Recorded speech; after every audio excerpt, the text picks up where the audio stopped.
And now, it's time for another Dice Tower review with Tom Vasel.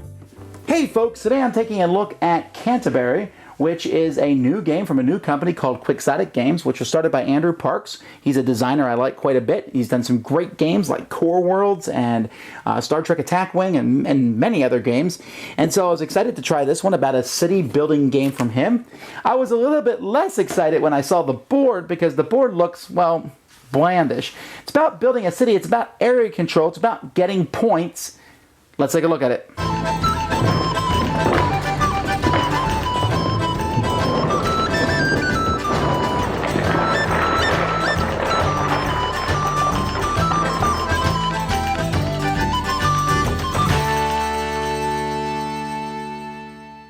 Okay, here we see the board of Canterbury, which if you cross your eyes, it actually might make you cross your eyes. You'll notice that there's a center section here, and a light green section, and a darker green section around the outside. They also have different symbols in them, different swirly symbols, so that your eyes can cross them more. There are different buildings that you'll be building over the course of the game, and they're all kept here at the top of the board. Each building is of a different type. So there's some buildings that provide water, wells, fountains, and waterworks. And then we have food by the gardens, farms, and granaries. Chapels, churches, cathedrals provide religion. And watchtowers and garrisons and the citadel provide defense. Merchant stall, marketplace, and guild hall provide economics. And then the least necessary thing, but one that people want, is the pageant wagons, stage, and town square, which provides the entertainment. So each area in town, there's different section of towns, they need all 6 of those things. But what they need first is water. And you can see here that there's one water building, one well here built at the beginning of the game, and this well is not owned by anybody, which is why there's a purple cube here. Each player is going to have cubes of their color, red, yellow, green, and blue, and you're going to be using these as the game progresses to denote where you place buildings. Each player has a board which shows the action they're going to take that turn. Since going last in this game actually is somewhat of an advantage, the players who go first and second and everyone will take these tiles. This is your title. And this just gives you money at the beginning of each of the 3 rounds of the game. So whoever goes 4th place gets no money, but that's because they have an advantage because they can build on top of what other players have built. On your turn, you can take money, and if you take money, then the next turn you must do a full build. You put the cube of your color to show what you're doing that turn. You can do a full build, which lets you build 1 or 2 small buildings and one large. Or you can do a tax and build, which gives you half the money you would normally get, and you could build 1 building. Now in this game, points are called prosperity, and you'll be moving your cube around the board to show how much prosperity, but the town also keeps track of its prosperity. It starts here in 1, and the town's going to go all the way around the board, and after it circles the board the first time and comes back around here, when it passes here, a scoring phase will occur, and that will happen 3 times. Once that happens, you'll put a disc underneath it, and I have to mention that moving this with the disc underneath it is kind of a pain in the neck. But so then it moves around, and that shows you, then it gets a second disc and then a third disc. Now, if you decide to take money, you look and see where the town's prosperity token is. Right now, it starts the game here at number 1. And so I look at the money number, which is that big gold, not the big gold number, but the little gold number here. So I would take 5 gold. So you can see that once you get the town prosperity goes up to 11, the amount of money goes to 6 gold, etc. Until you swing around the board, you can see that when it's up to like 91, you're getting 14 gold. Once you pass this, and there's a disc underneath, each disc adds 10 to that. So if there's 2 discs underneath it and it's here, and you took money, you'd get 25. And remember, if you do tax and build, you would get half of that.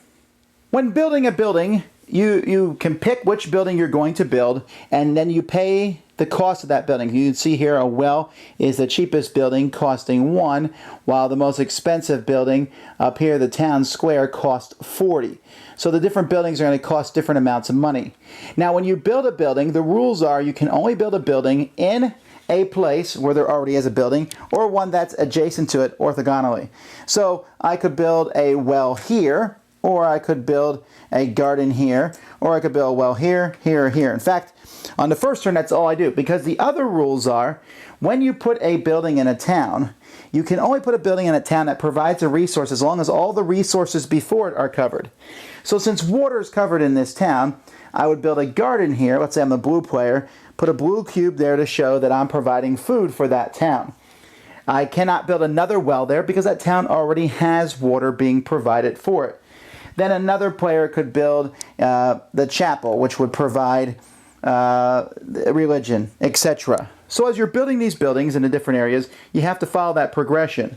Now, when you build a medium building, let's say later on somehow someone builds a fountain here. Fountain costs 10. Not only does that provide water for this region, but it will provide water for the 4 adjacent regions if they need it.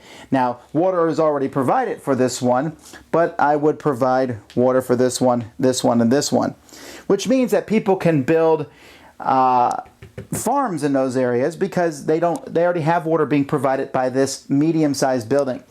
The large one, when you build that one, will provide water for its area, and you can pick any other 5 spots on the board and build water and put water tokens on those also.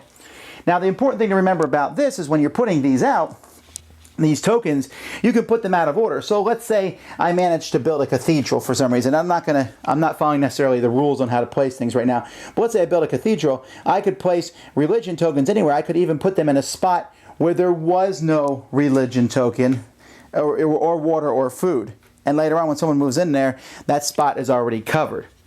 Now, this game is all about getting points. So as you place things, you get points. The first person to put a building in an area is going to get bonus points equal to the number of services that area has.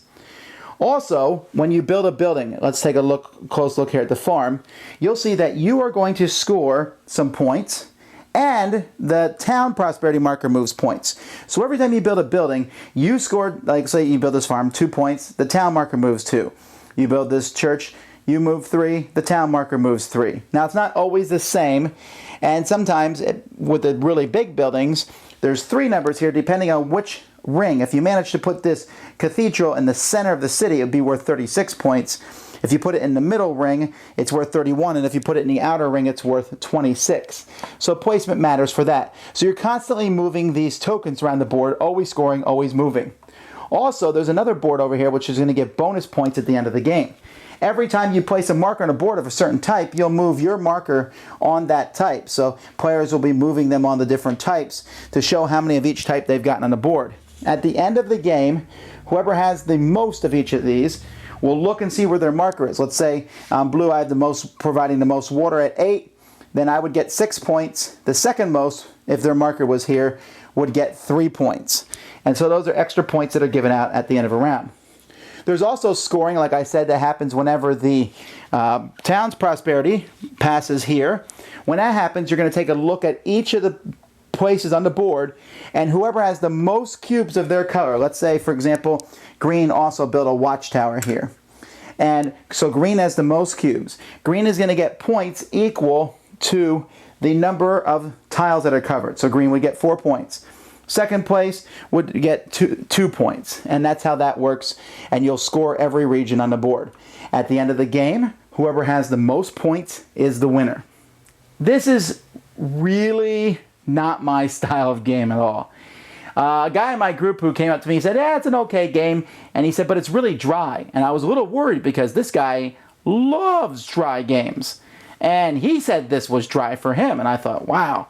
And it really is. This is the epitome of put something down to get points. Put something down to get points. Now, yes, there is a theme there, and it makes sense that you need the different services to the city, and it is kind of cool when you build the town garrison or the citadel, and that provides, defense to different sections in the city, and that, I think that's cool. And I think the idea behind everything and how the game works is really well implemented, but it just feels like a lot of number crunching. I shouldn't say it feels like a lot of number crunching. It is a lot of number crunching. The whole game is just numbers.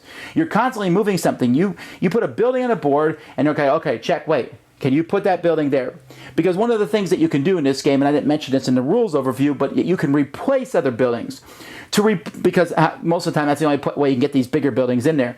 The bigger buildings can replace a smaller building if there's room that they can fit in there. They can also replace multiple buildings if those services are being provided by other buildings that, like the medium-sized buildings or bigger buildings from that are on the board. So you have to check everything. Is this building allowed to be placed there? Can I place it there? Where can I place buildings? Okay, now I put it there. So I move my scoring marker. Then we move the town scoring marker. Then I place tokens over on the track here. Then did I break new ground? There's just all this stuff that happens, and all you do is buy a tile and put it on the board. And I've looked online, I've looked at the reviews of this, and I feel like I'm the only person who's just not getting it. It seems like everyone else really is loving it, although that often comes with a Kickstarter. The backers are the people who wanted the game anyway, so they're liking it. But for me, this was just a complete miss. It's just not the kind of game. I like math, and I like number games, and I like when you can do cool stuff with numbers, but I felt like this one was just one giant addition problem.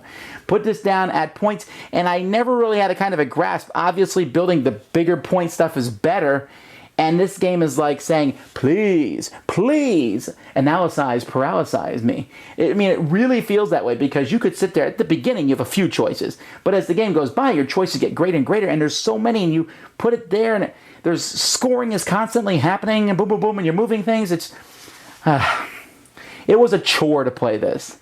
And I don't like games that feel like chores for me. But I say all that, and it's very negative, of course, and I'm sorry for that, because I love Andrew Parks, and I think he's one of the best designers ever, just not this one. But I think there is some people out there who will like this. They'll love this number crunching. As far as I can tell, it's very balanced, and those people, this is going to be great. But this is really a spreadsheet brought to life, and not for me. That's Canterbury.